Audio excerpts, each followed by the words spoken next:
హైదరాబాద్ నలువైపులా అభివృద్ధి చెందాలనేదే ప్రభుత్వ అభిమతమని, ఆ దిశగా పారిశ్రామికవేత్తలను, పెట్టుబడిదారులను ప్రోత్సహిస్తున్నామని ఐటీ, పరిశ్రమల శాఖ మంత్రి శ్రీధర్ బాబు తెలిపారు. అమీర్పేట్లో నూతనంగా ఏర్పాటు చేసిన మల్పానీ కార్యాలయాల సముదాయాన్ని మంత్రి శ్రీధర్ బాబు ప్రారంభించారు. అభివృద్ధి అంతా ఒకే వైపు కాకుండా హైదరాబాద్ చుట్టూ విస్తరించేలా సీఎం ప్రత్యేక కార్యక్రమాలు చేపడుతున్నారని తెలిపారు.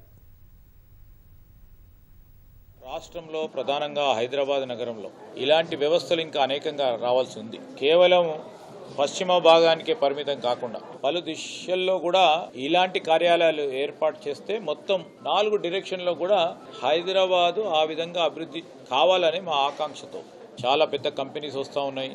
చిన్నతర మధ్యతర కంపెనీస్ కూడా ఆసక్తి చూపెడతా ఉన్నారు. హైదరాబాద్లో మరి ఇక్కడ కంపెనీస్ ఏర్పాటు చేయాలని వారందరికీ కూడా మంచి అవకాశం కల్పించే ఈకో సిస్టమ్ని డ్రైవ్ చేసే ప్రయత్నంలో మేము కానీ, మా ముఖ్యమంత్రి గారు కానీ, మా ప్రభుత్వం కానీ ముందుకు తీసుకెళ్తా ఉన్నాం. రేపు రాబోయే కాలంలో ఇటు సౌత్ ఆఫ్ హైదరాబాద్, అదేవిధంగా north of Hyderabad, east of Hyderabad వారు రియల్ ఎస్టేట్ని పెద్ద ఎత్తున అభివృద్ధి చేయాలనే ఆలోచనతో ఉన్నాం.